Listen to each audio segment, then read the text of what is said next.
Welcome to the Northern Premier League Fans Podcast. I'm Richard Watts. Joining me on the programme today are AFC Fylde fan Martin Benson, FC United of Manchester fan Steve Wood, Radcliffe Borough fan James Hayes, Stocksbridge Park Steels fan Martin Salkeld, North Ferriby United fan Shaun Harris, and Halifax and Northern Premier League fan Bradley Dobson. Alright, the place to start is probably the events at Northwich. A couple of weeks ago they get into the last 16 of the FA Trophy. Then the manager goes to a middle-of-the-road Welsh Premier League team, and then the next same day it's announced that they're getting evictions from the ground. I don't know what the latest news is, but it doesn't look good. I see there's an article saying they could be finished at 5 o'clock tomorrow, but that's maybe a bit over the top. What are everyone's thoughts on that? It's hard to say beyond at the moment. I've just seen it on the news now about and understood the full detail of the story. It's a sad time for Victoria, especially being one of the oldest teams in the country. I really don't know the ins and outs of it, but you've got a feel for the fans from tonight, definitely. Yeah, it certainly has. Yeah. It's absolutely terrible. I noticed that it's probably worth everyone going on and giving a bit of support. There's a page that opens up on www.facebook.com/pages/save-Norwich-Victoria. Bad enough losing your ground. I presume that means financial issues going on behind the scenes, but who knows? Exactly. It's been a bit of a Vic's have been a bit of a feeder club to Radcliffe in the last couple of years as well, obviously with Benny Phillips, so the link with the clubs there is obviously, I don't know with what's going to happen, who knows what's going to happen with, say, Witton Albion in a few weeks' time, if there's going to be a negative side effect to them or not. Yeah, it's not a good situation. I suppose the only hope is after the events at Darlington today, it gives everyone hope, because they looked absolutely out and buried at 11:30 this morning, and they've got a stay of execution. It may not come off, but a miraculous turn of events there, so let's hope that something similar happens for Northwich.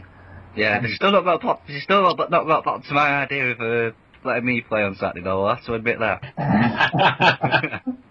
Yes, I look to you. For those who don't know, it's again similar to what's happened on Facebook. There's a group.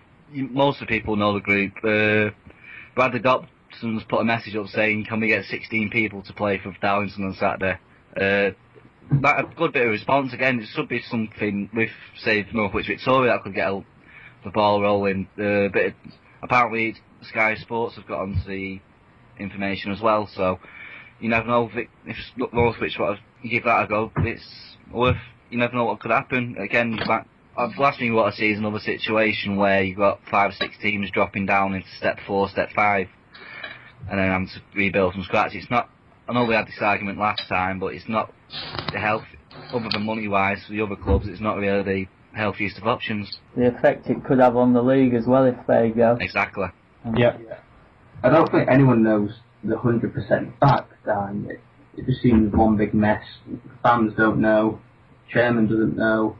Who does know? The league wants to know, obviously, before Friday. They've got to be playing Frickley away on Saturday, so the league needs to know it immediately. Yeah, true. It's the fans you have to feel sorry for the most. It'd be like any.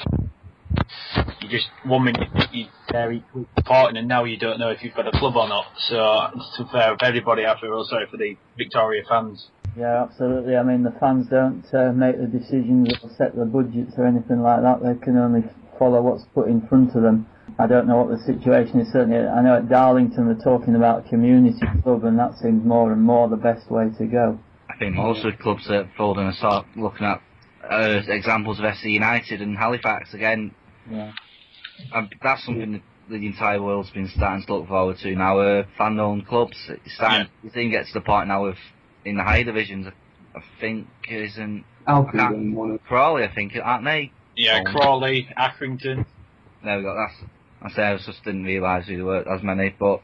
Again, it might be a thought for the future now, having fans on sharing the responsibility with the chairman and having the first and equal say. I think you've certainly got to get out of the situation of these teams that, inverted commas, live the dream. I mean, who does the sort of forecasting at the start of the season? I don't know. I mean, I can speak with a lot of authority on this, having been an accountant for 25 years plus and worked on a lot of company recovery situations. But when you're planning a business, you're looking at what you expect will happen, and you're looking at the worst case scenario and putting a plan B in place. It doesn't seem to happen in football. No. And these budgets have got to get realistic, or there's going to be a lot more go down the pan. Yeah. I say there's only very few fair clubs that will accept within the means and even drop down a few divisions. I'm not going to name names, obviously, but it's the way of football. Sometimes you have to be fair to accept hopefully from that lot of it without taking the community down, realistically. No, certainly at Ferriby at the start of the season we had major problems in that there was a huge chunk of money wiped off from a sponsor who put that. And I think the players all took something in the region of 20% reduction in the salaries, and that it sounds as if that's also being done on recently at Frickley. I think they've taken a cut, haven't they? Yeah. Workslip as well. I think they've done, if they're not going to manage it themselves, they've done a reduction recently. Yeah, and Kendall have had a wage reduction as well, so that's another club. Yeah. I think you've got to wonder, what is the league going to do? The league postponed an Norwich match versus Kendall towards the beginning of the season because they didn't have a lease on the ground. Now they don't have a ground. What is the league going to do? Will they give a point deduction or kick them out? Who knows? It's basically. That's very true. You would have thought it's got to be. You certainly couldn't. There'd be no point in sort of penalising them financially. I wouldn't have thought. I would have thought No. Points deduction. Even if they do move elsewhere, the financial fine's going to take place from renting other people's grounds anyway. That's literally their punishment now for something that might not be even their fault. And if they do go, it certainly changes the league a fair bit. I suppose that would then leave Hensford as the biggest rivals for Chester. Yeah. And all of a sudden they're in Bradford Park Avenue, or maybe after one playoff place, they've got two to go for. And at the bottom of the table as well, it's maybe one place less relegated, which there'll be one or two teams breathing a sigh of relief at that. Yeah, exactly. I mean, I don't know what I'm just loading up now, having a look at the fixtures they've played for Northwich, who's realistically going to be the lot worst affected, because obviously not everyone's played 2 games against them yet. No. Yeah. Trying to get the fixtures up now. The worst would be Chorley. Chorley would have 4 points deducted off them. Yeah. Chorley beat them and got a draw. And Stafford beat them, so that would be 3 points off them. Yeah. Nantwich won as well. So that would be 3 points there as well. So. Exactly. That's what I mean. It's going to have repercussions as a Spennymoor situation a few seasons ago. Who knows, and it could all get better, it could all get worse by tomorrow. You never know. Yeah. Yes, I mean, there hasn't been any sort of official reports, has there, on financial problems? It's just pure speculation, isn't it, at the moment? Yeah, I think that's one of the things fans are really annoyed about. They just don't get told anything by the club, which we've got to feel sorry for. So if we move on and have a look at sort of the recent action. I think the last game we played was Marine. We drew 1-1. We scored in the last minute, fortunately. I was surprised by Marine. I was expecting a lot better by them. They didn't really impress. I think the wind spoiled it. And especially Neil Harvey, who missed 200 chances, and he's still a goal scorer at this level. Yeah, he's got a lot of goals, hasn't he, Harvey? He did at Retford as well. Yeah. And I saw them at Ferriby early in the season, and they'd left Harvey on the bench for that game. And I was certainly, they've always been a good side, but I was again quite surprised that they're right at the top there, pushing hard for that playoff place, because we beat them 2-0, and I didn't think they had much to offer, really. Well, I'm surprised they're doing as well as they are with unlocking money for the floodlights. So I'm not convinced. They won't win the playoffs. I'm certain of that. But I think over thereabouts if they keep playing the way they are and getting results. Yeah, that's right. And it's really getting tight at the bottom, isn't it? With the chances to have been on a bit of a run since the turn of the year. What are your thoughts on those bottom positions? Who do you think's going to? I'm not sure. Buxton drew at Northwich, which they could be getting that point off. You never know. it's hard to say really who's going to take them. Like you said, it's really tight. It could get even tighter. Yeah, it's so big, isn't it? There's so many teams just keep taking points off each other. You certainly sort of with Ferriby, I thought they'd pulled clear, but all of a sudden you're looking over your shoulder and you're only sort of 5 or 6 points clear of the fourth bottom. It really is tight. What are your thoughts on Ferriby's progress at the moment, Shaun? Well, I think since the turn of the year, they haven't done too bad. Pleased to win in midweek in the Cup. To stay in the League Cup's always a bit of a help to where the season has been. And I thought Saturday was a decent point against FC, actually. It's just unfortunate we missed the penalty. Or we could have took 3 points off them. So. Yes, I mean, I think we just about shaded it. Especially that second half. No favours from the referee with the penalty. It took him ages to sort it out to give the penalty. Then after that delay, he then decided he wanted the ball re-spotted, and I think it was probably a good 5 minutes plus that the actual penalty was taken after the incident. Now that can't help the taker. Oh no, definitely not. I mean, he's obviously thought about what he's doing the first time round, so obviously by the time he's had to sort himself out again, it's probably given the keeper enough time to work out as well. So, but yeah, I mean, the only disappointing thing for Ferriby was probably their performance at Chorley last weekend before. I was at the game, and I must say it was a very mediocre performance. It was Chorley from start to finish, and even Ferriby's attacks, you just thought that they weren't going to really create out. But since that, it's been good to come back with a draw against United and obviously stay in the Cup. Yeah, what did you make of Chorley? They were good. I mean, they had where they've got a pacey kid up. It was like Chorley had one big target man, knocks it down for a quick pacey man, and it worked every time. Will the League Cup become a priority, do you think? I think it's certainly getting that way. When you get to the last 8, all of a sudden it becomes an interesting competition, and securing a place in the league will be the main priority. But the team that we played against, Worksop, maybe had a couple of changes in it, but not major changes. I mean, Worksop changed a few because they were expecting to play Newport on the Saturday. So I think it will be, because I mean it's a piece of silverware. You've got a realistic chance of winning. I totally agree. I mean anything compared to the start of the season is good. I mean, obviously your bread and butter is always the league, and personally I'd want us at least to finish the top half. I think the playoffs, even though Billy Heath keeps saying, there's only so many points or wins here because of our game in hand, but you look at our games in hand, you've got to play Bradford, you've got to play Chester. They're not easy teams to play against, so the League Cup could become very vital at the end of the season. Yeah. I mean, I've just looking at, again, tonight, as we're recording this, we've got Charlie playing Wigan Robin Park in the County Cup. The team sheet's just come up. I'm surprised that Charlie put the full strength squad out for that. I cannot name a player there that is not a reserve player or anything, so I don't know what the situation was. Charlie's for them going for cups this year, and they must be having a go for all three, a hat-trick of trophies or something. I mean, they've played quite a few more games than everyone in the league, haven't they? I mean, yeah. I think they're far enough clear, aren't they, that they're not going to miss out on the playoff place. I don't think Charlie will miss out on the playoff place. They've pretty much secured it, and if Victoria do go out of the league, they might even end up being the ones chasing the dark horses to try and Hensford and Northwich Victoria. Sorry, not Chester. As I say, I just don't know what the situations with them, and Charlie seems to thrive on these situations, similar to last season again, catching up to Chester in the First Division North, taking it down to the last day. They seem to have recovered from the financial problem they had a few months ago.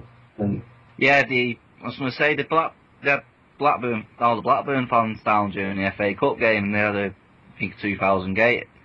It's just, they're starting to thrive again now. This is where they can get dangerous in the league. They've got 3 games, they play 3 more games than everyone else, but even then, I think some of the top 7 have got to play each other again before the end of the season. And you can't beat points on the board, can you? No, that's, as the saying goes, you'd rather have the points than the games in hand, really. So moving down to Division 1, how are things at your place, James? I'd rather not talk about the file results, to be honest. Basically, they came Fylde came for the game. We lost 2-1, but until Radcliffe got the goal late on in the second half from Matthew Chadwick, it was near enough one-way traffic for Fylde. Very little news-wise, to be honest. Other than that, we've had a 3-2 win, coming back again from a slightly disappointing first half performance against Dorset Albion for getting 3 late goals, shot us back up towards mid-table. It's just not really any news-wise in our place. Do you think you can get to the playoffs? Are you too far behind, is it? I think we're a bit too far behind for the playoffs this time, but again, the top 10 position is very viable. We need the points on the board rather than games in hand. Squad-wise, we're starting to get a few players in. Again, Adam Kay's started to stay with us for a bit longer from Staley Bridge, and I think we're looking at 1 or 2 other players. We're minutes away from getting Steve Halford before he decided to become the new Mosley manager, and I thought he would have fitted in that well with the club. We've just got to try and get through this period again. Try and score the points against the top 8 teams we've got. We should have been away at Farza this weekend before it got frozen off. Skelmersdale on Tuesday night again was frozen off. I'm trying to think who we've got this weekend. I've forgotten off the top of my head. No, sorry, we're at Sken this weekend. We should have had Lancaster on Tuesday night. And who are your sort of key players at the club? Without shadow of a doubt, Nick Culkin is without doubt our key player. He's as much as a retired goalkeeper professionally, he is one of them who will gear the players up. Myself, Mark and Paul, who I stand with at matches, agree every week he's the one. He should be team captain in our opinion. So Mark Jones is a decent midfielder, but he just lacks that bit of passion on the pitch sometimes, where Nick Culkin can come out and just shout willy-nilly to all the players and just gear them up. After the match as well, he doesn't leave the club until the last supporter leaves. And usually because everyone buys him a pint. Yeah, there's a few decent players we've got this season. Dave Sherlock, after a shaky first half part of the season, starting to come through now in the midfield. He's been our main support player, feeding in the crosses. I can't really think of a weakness at the moment, except maybe 1 or 2 tweaks needed at the back. But again, James Molyneux and Shaun Connor making a perfect centre midfield for us. It's just looking for the backup players again, in case of an injury. So it's looking hopeful for next season then, would you say? Oh yeah, next season hopefully we can have if we get a better start than we have this year, just make a proper attempt for the playoffs. My heart would say that. My head's thinking more through mid-table place, but I can't see why it's not possible. I mean, depending on situations again, next season it could be a potential chance for us to have a crack at them. And Martin, moving on to Stocksbridge, who are the key players at Stocksbridge? That's kind of a hard question, really. I think it's more of a team that we've got. I wouldn't say there's a standout player. So Scott Hogan's come in and he's done quite well, but he's not really played much, so it's hard to single out players that. I think the goalkeeper, he's a great goalkeeper, that everyone does the part. It's quite hard to single out people. I think it's unfair. Yeah, they're a fantastic lot.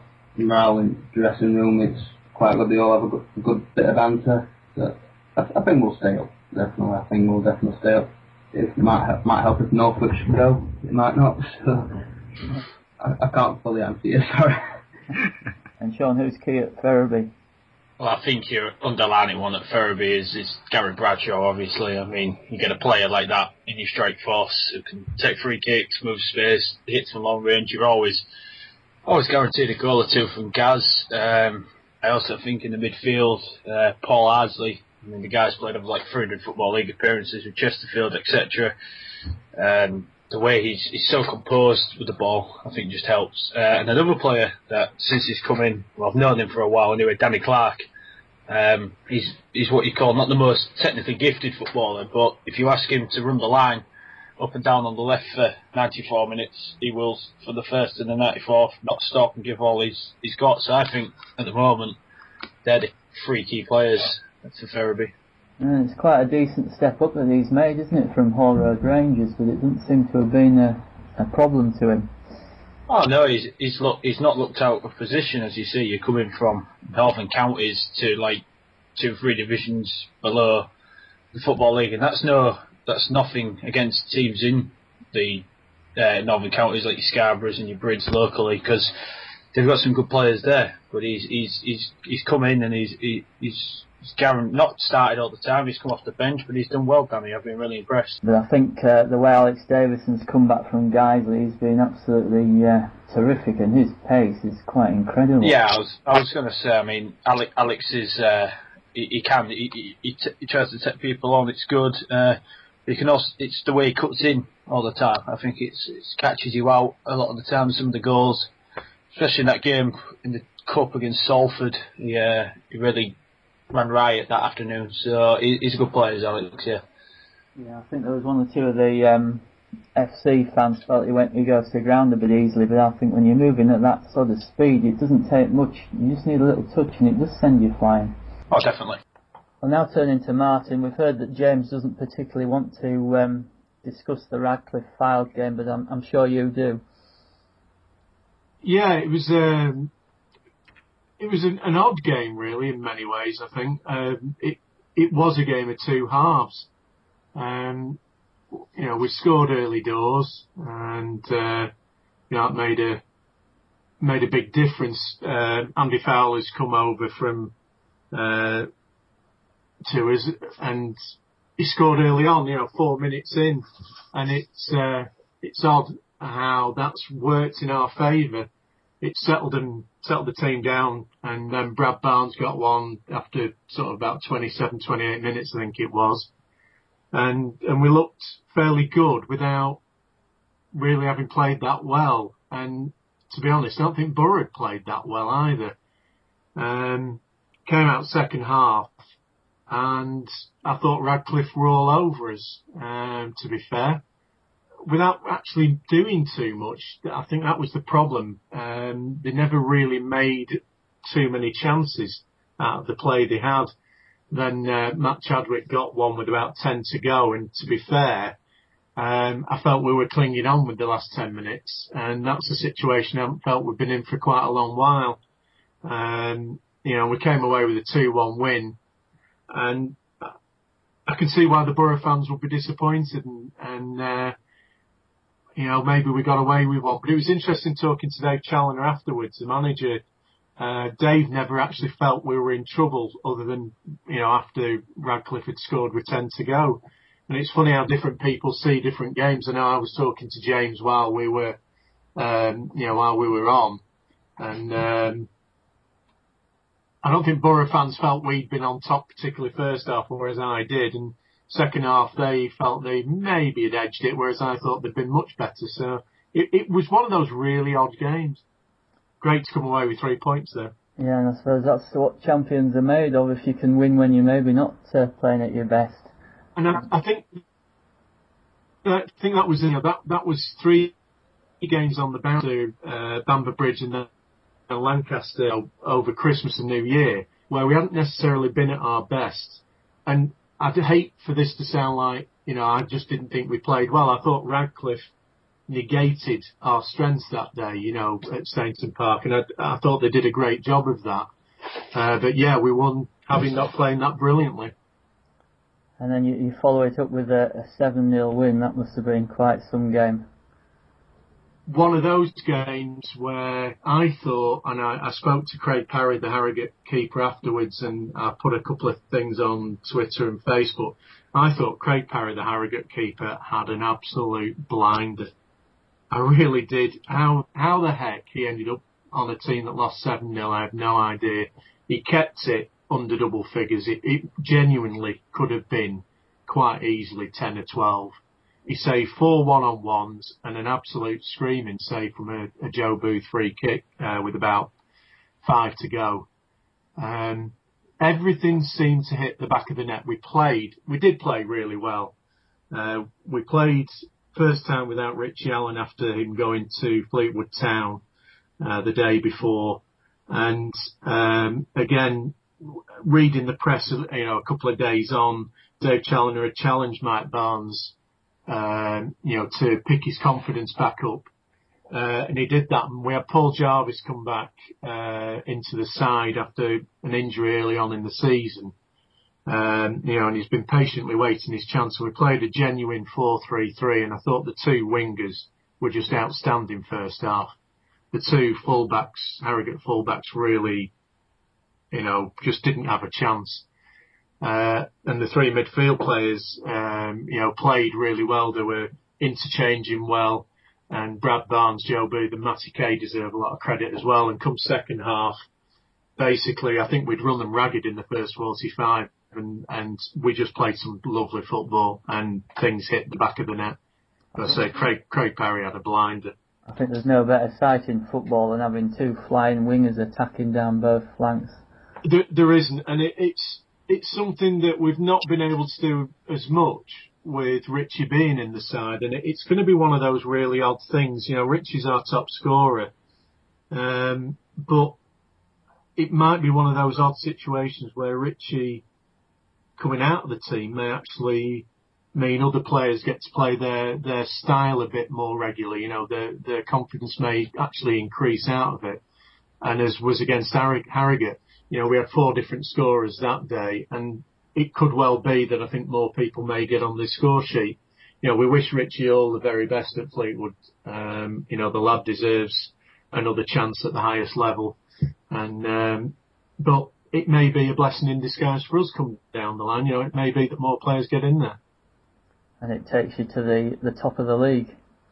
Yeah, I mean, that obviously with being one of the games on and Curzon being off, and those goals, you never know. We all saw what happened last year and I think it was 3 or 4 years before, goal difference may be the decider in the end. So yeah, it was a great thing. Dave Challoner got his manager of the month, on Saturday at that game. And the good thing has been, since December, we've won, 3 more, in a row.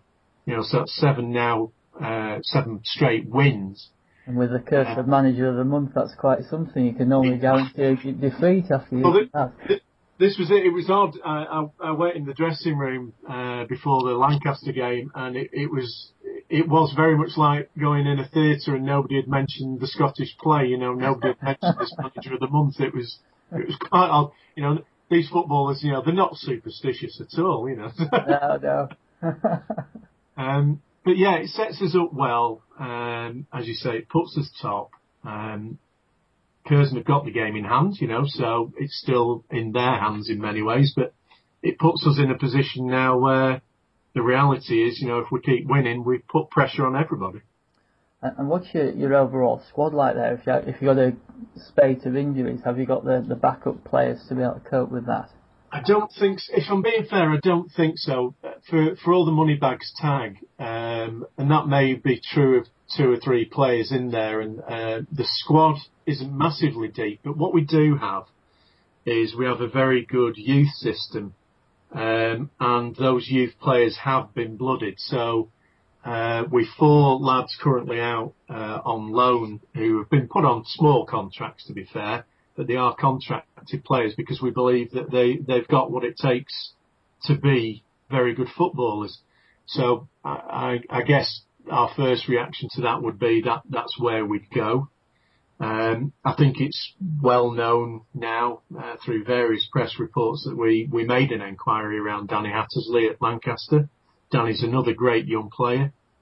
I understand he's going to stay at Lancaster and all the very best to him. I think it's a great setup there. Tony and Phil have brought some, smashing lads through. But yeah, it may be that we would have to look around if the wrong people got injured, shall we say. Who are your sort of key players, the ones that are absolutely vital? I think everybody knows that Mike Barnes, the one of the wingers, has been key for us the last couple of seasons. He's an exciting player. Fleetwood had a nibble at him last season, and he is a class player. He doesn't want to go full time. He runs a business, and is enjoying his football for what it is, and enjoys running his business as well. So Mike's key. We've been lucky this season that we've had a really good central partnership with Glenn Steele and Phil Doughty since Phil's come in. I think they've worked really well. And, we have actually, contrary to belief, we have had a few injuries this year. We've had a lot of players in and out. So I would hope we'd cope, but it would be interesting to see, or rather it wasn't interesting to see, but it could be, yeah. And what's the sort of depth like at Curzon and your rivals? Are they in sort of a similar sort of boat, do you think? From what we've seen, yeah. I mean, I think they possibly have suffered their problems already, through December. I think they had a few suspensions and a few injuries. And that's possibly part of the reason they haven't won the games where they've drawn them. I mean, one of the things that we take a lot of pride in at FAS is the disciplinary side of it. Hunt for the fair play, both of those stick, and we've kept that going this year. So we only had the one player who was potentially on the 5, 10, 15 ban system, and that didn't come into play. So with nobody in a really bad disciplinary situation, so that's always a bonus. To lose players through disciplinary situations, I think, is frustrating for management and for the player themselves. Players have a natural game, so that's been a bonus. Whereas I think Curzon have had a couple of disciplinary issues this year that have hit them. And with having a strong youth setup, do you have a reserve team then? We do, yeah. And our reserve team, to be fair, is mainly our youth team. We took a very definitive decision at the end of last season. We had a link up with a West Lancashire team last year, which did us in good stead. But they went out of business in effect this season. So we took the very strong decision that our reserve team would be to give our youth system, games against really good standard players. That reserve league, the Galaxy, is a good league. Witten are in there, Curzon are in there, Marine, Workington, Fleetwood. So there's good players in that league. And interestingly, at the reserve level, we've just started to work on a link up with Preston College, similar really, I suppose, to what's been done at other clubs, particularly with Lancaster and Myerscough. And we brought Andy Pilkington, one of the Preston College coaches, in as our new reserve team manager. So that hopefully will help both parties. That may give us a catchment area a bit bigger than the one we've had.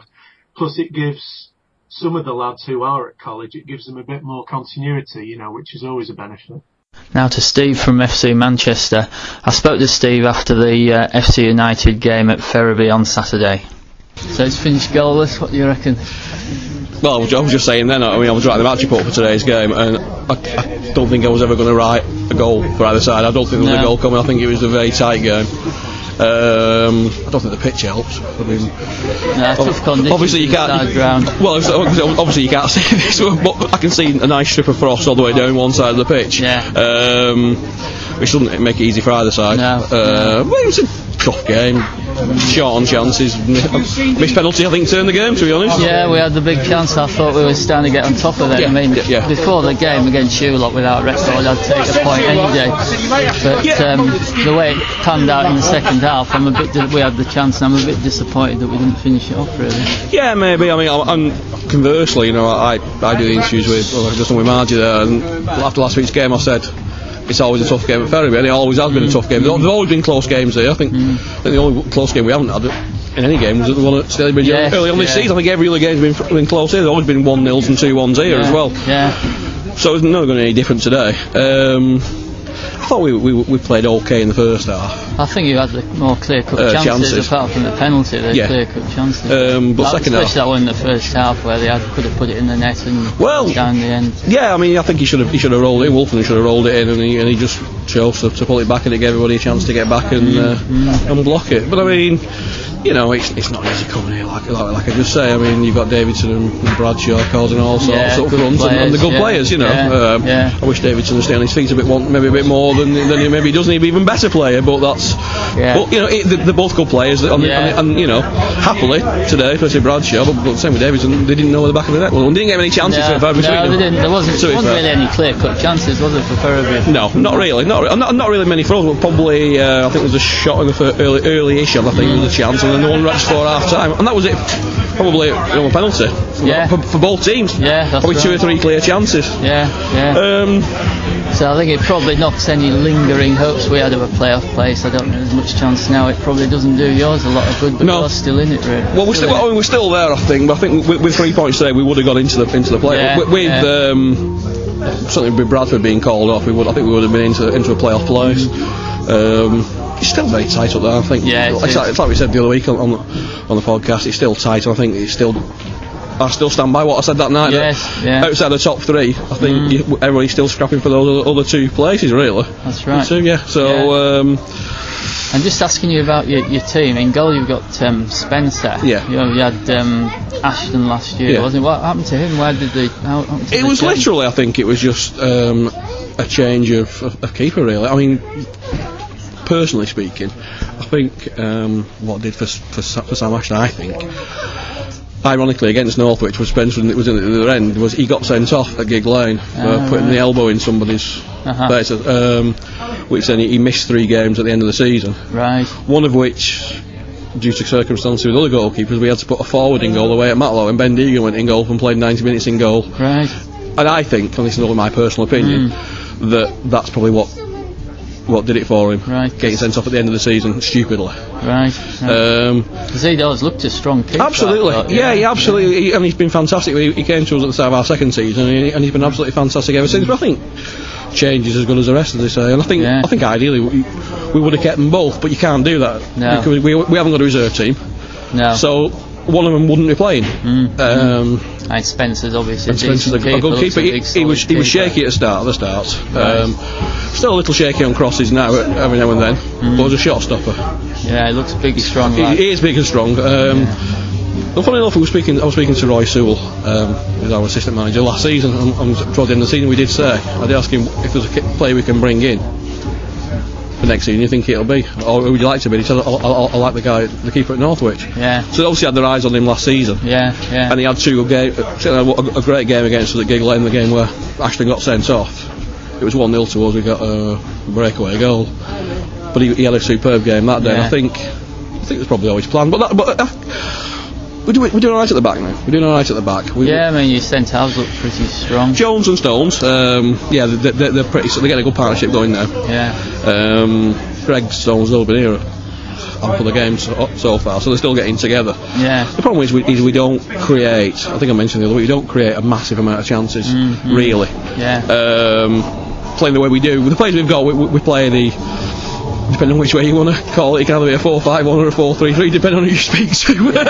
All the fans will call it a 4-5-1, Matt will call it a 4-3-3. Yeah. It's more 4-5-1 today, I think. And it doesn't lend itself to creating massive chances, as you saw today. Yeah. I mean, that's how we tend to be a 4-5-1, but you've got Davison and Brooksby wide who are coming. I was just going to say, you're reliant on your wider players, sometimes it works for us. Wolfenden and Rocker will do it, and sometimes it just doesn't. The game doesn't work that way. Yeah. And today it didn't really work. That we weren't picking it up. But yet, some games where it does it. It does work. You think we're gonna, you'll win the game 3 or 4-5. Yeah. But when it's not happening, you struggle. You struggle. Yeah. And Norton's obviously a big, strong player up front. Is he a good finisher as well when he gets? That's what his forte is, and I think that's the problem with it is he does play with his back to goal probably too much, and probably. Out of the box too much. He's a box player and he's a finisher. He's a goal scorer. He was 30 odd goals a season every year for Curzon. Right. And we brought him in and he scored 30. Yeah. Last season. Yeah. And he had a spell where he didn't score. In the middle of the season. Yeah. At the end of the season, he was vital with 1 goal wins, and he was scoring the winners or scoring the 1 goal. So he makes a difference. But he does play, because of the way we're playing at the minute with the him on his own. He is playing a lot of back to goal outside the box. Right. Yeah. So he's not getting chances, and I don't think he had a chance at all today. Yeah. Not a clear chance, but. And just moving to midweek, you obviously had a good win against Chorley in the cup. Yeah, I mean, that was a funny game. I mean, we started slowly in that one, and then played some really, really good stuff. Went 2 up pretty quickly via a handball and an own goal. Well, alleged handball. I couldn't see, I'm being diplomatic, I couldn't see whether Norton put it in with his hand or not. Well, it was close. The second half, Charlie with Charlie. I don't mean any disrespect with that. I mean, they played to the strengths of, they use a lot of pace. They've made the most of their free kicks and corners. They've got, likes of Russell, Maiden, Teague, Roscoe, all big players, and they made the most of them. They scored, before you do it was 2-1. Then we got a penalty, 3-1, and then it was like the Alamo for the rest of the game. They just couldn't. They pulled one back and they couldn't equalise. Who have you got in the next round? It was a good round? one. We're away to Frickley away. Frickley away. And I do that with a big sigh, because it's the third time we've been there this season. We played them in the league, obviously, and we had them in the trophy. Yeah. And we got them there again. It's always a nice warm welcome. Yeah, I'm sure. Frickley, everyone knows what it's like there. Yeah. But the good thing about it is, I mean, it's a game that is eminently winnable for us. Yeah. And then you're into the semis, and then it suddenly becomes more interesting, this cup. In the early rounds, it's one I'm never too bothered about. But you get to the last 8, you get a decent draw, and you. Well, yeah, you're right, and I think the way it's been for this year, I think again it was the plan was for us to use it as a squad venture. Then we lost at Geisley in the trophy. Yeah. Just before the Saturday before we played Burscough in the 2 rounds ago. Yeah. That had been called off originally, and I think they decided, we've actually got a chance of winning this if we put a team out, and we're going for it. And we're actually putting the team that started today was the team that played at Charlie. Yeah. With one change, Stephen Johnson was cupside, so Mulholland played, but beyond that it was the same 11 that played today. Yeah, and simply it becomes an important cup for Ferriby, because we're not going to do anything in the league, hopefully we're safe. Yeah. It gives you a good opportunity to get a bit of silver. Get silverware on the cabinet. I mean, we won the President's Cup a couple of years ago. When we were in the north. By default, because we got beat 5-1 by Nanwich in an earlier round, and they fielded ineligible players, so we went through. Right. We sort of embarrassingly won. went and won it. Rather sort of like, do we have to win this? But we won it. But at the end of the day, it's in your honours list in the programme as a trophy. So we're not going to win the league, obviously, and as most of there's only one team can win the league, and only one team can go up in the playoffs. So you might as well play for all you can play for. So who knows? Fleetwood's Jamie Vardy looks set for a big money move before the end of the transfer window. He of course played in the Northern Premier League for both Stocksbridge and Halifax Town. So Martin, Jamie Vardy started out at Stocksbridge. How did he come to be at Stocksbridge? What was the background to that? He got released from Sheffield Wednesday as a schoolboy, because apparently he was too small for them. Right. That can be used as a factor to release a player, I don't know. His aerial ability is absolutely fantastic. Yeah, certainly not a small guy now, that's for sure. No, it's certainly not in the air. I don't think I can see a guy of his size jump so high. Just fantastic. And then he come in we signed him up, came into our reserves and scored so many goals. I think our reserves won the league that year, I'm not sure. And he come into his first team and absolutely shone. So was he only in the first team for one season, or? No, I think it was about 3 years until he did eventually go. And his promotion when he scored 20 goals on the left wing. I think that's quite impressive in itself. It certainly is, yeah. I mean, I think it was probably in that first year that he came up that I saw him play for the first time. He's clearly a very useful player. Yeah. So, could you have seen him turning into what he's turned into now in those earlier days? No, I can't believe how well he's turned out. As he's gone higher level, he's just got so much better. I think now he's a complete player. It was a notable step up, I thought. He looked good at Stocksbridge, and then he went to Halifax and looked an even better player. If he's then made the same sort of improvement, which he seems to have done at Fleetwood, it's not surprising that he's where he is. Yeah. I don't think there's a weakness to his game at all. No, that's right. And people like Neil Aspin can't be wrong, can they? He's obviously rates him extremely highly. Yeah, well, when he was here, he had a few attitude problems. He was getting sent off a lot. And then he moved to Halifax and he settled down a lot. Neil Aspin, I think he's a fantastic manager, and he settled him down, and he's got his rewards for it. And did Stocksbridge have him on a contract? Contract, so he did eventually leave. He had a trial at Crewe, and just a few months before he left, he had a trial at Crewe, and they didn't want him. I think they're kicking themselves now, Crewe. Yeah, it will be. Yes. Yeah, strange. That's good. It's a good place to go for a young player, Crewe. Yeah, we've got quite a good academy there, and but I think Rotherham had a big acceptance for him about a year before he left, and he's already turned him down. He could go higher. Yeah. I think it looks like he will. Yes, it does. So how much did Stocksbridge get for him? I believe we sold him for 16,000. And was there sort of sign-on clauses with that? Yeah, there was just the one sell-on clause to that, so we have got a bit of money from no, that's so the big question then is he worth $1 million? Ooh, $1 million and more. I just can't see why he's not worth more. I said there's no weakness to his game. He can pass, he can finish, he can head, he can cross.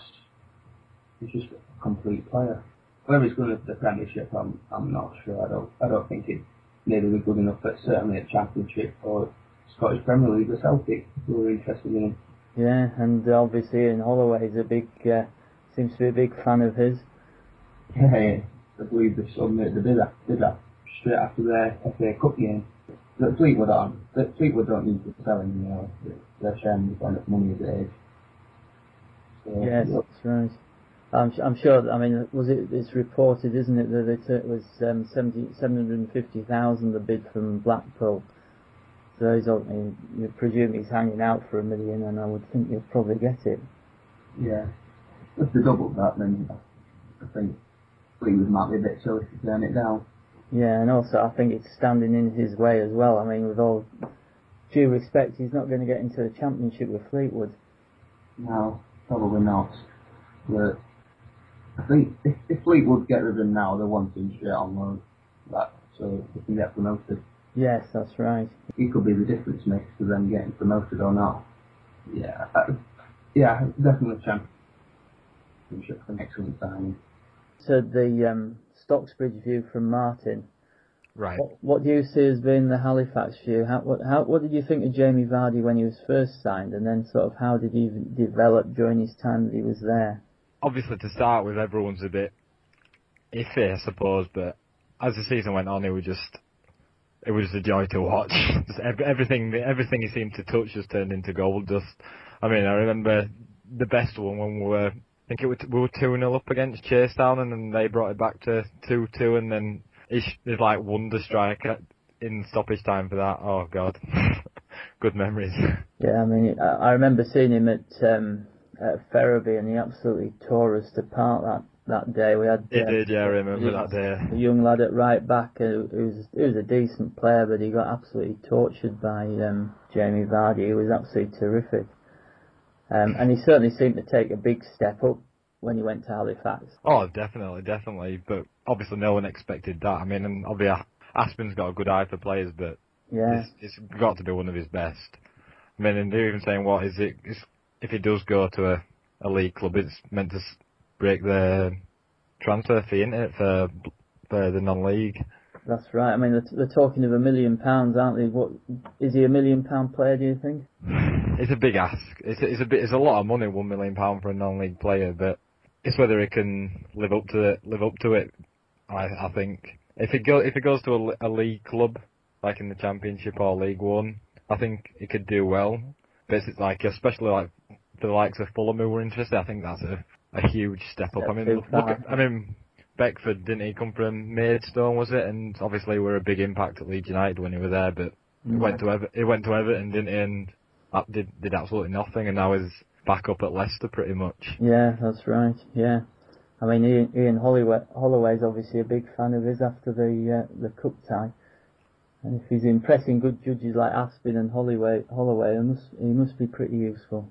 He must be, and the likes of Rangers and Celtic, and Yeah. I read in non-league paper apparently Charlton are interested in him as well, so he's got a hell of a lot of clubs after him. And part of the reason we're here is thanks to the success of the Northern Premier League Facebook page.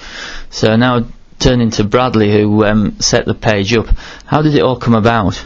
It's been going a few years now. It was set up basically. Halifax played Shepshed in the FA Trophy, and then obviously when we got back, a few Shepshed and Halifax fans got talking, and then I got talking to one of his admin team, Gary Andrews, and then obviously there's the non-league zone forum, but we're like, a lot of people use Facebook, so we thought we'd bring it like onto Facebook, and at the time it didn't really pick up that much. We only had like 100 or so members. But then over the years, as we got talking to other people, and then they've added up their friends, it's just gradually progressed. Yeah, it's over 1,000 now, isn't it? I know, it's pretty remarkable, to be honest with you. We never expected that. I remember the times when we were just like pushing for like 300. Right. And when did it sort of really take off? Has it sort of grown steadily, or has there been a year when it's really sort of pushed on? To be fair, James Griffiths, his admin team is like really in with the non-league, so he's been like a massive help towards like the members coming in. We've had a lot of FC United fans, obviously with Adam Devlin, who was as admin, and he got James Hayes on board as well, the Radcliffe fan, and he's brought a lot of people in, so it's been a lot of help with them, to be fair.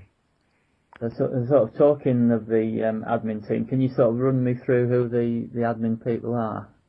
Yeah, there's David Gray. He's a bit quiet on it at the moment. He's a Boston fan, and obviously when they were in the Unibomb Premier, as it was at the time, he were quite active in the group, but he's still there. He's still part of it. There's Gary Andrews, who's a Shepshed fan. He was the guy who I knew from when Halifax played them. Adam, he was an FC United fan. I've met up with him when Halifax played them away. James Griffiths, he was added by Adam Devlin. He's a Matlock fan. And there's James Hayes, who's the Radcliffe fan, who's been also a big help with the group. And what sort of connection does the group have with the league? Has it got sort of an official title? How does it work with the league? There's certain things obviously we need to be careful with, and there's certain things we do. I mean, we've got Alan Alcock and like Tom Snee and Angie Firth in the group, and they seem to post every now and then, but we've never had really like any trouble with them. They've been pretty helpful, to be fair. Yeah, I suppose it's a good thing it's independent, then at least you can sort of discuss more or less what you want. Oh, definitely. I mean, obviously we've got to watch what gets said and everything like that, and we do watch what people say, so it keeps the respect in the group as well, and they don't get a bad name for itself. And how do you sort of see it developing? Have you got any sort of specific development plans? Between like James and Adam and everything, we talk quite a lot like how we can progress it and everything. And then we're talking about like how to do his own. Just it's getting round to it as well. To get, like we said, to 1,000 members, it's a great push for like, especially this lower league. Yeah, it's terrific. I don't know. Is there do you know if there's sort of things similar for like the Southern Premier League or the Conference, anything like that? Originally, before it was called the Northern Premier League, we had it as the Unibond League, and we had quite a few Southern teams in it, but them members have faded out, to be fair, and they haven't been interested in a while. I think quite a lot of them have left the group, to be honest. That's the end of today's podcast. Thanks for listening. If you'd like to be on a future edition of the podcast or contact us, please email nplfanspodcast@gmail.com.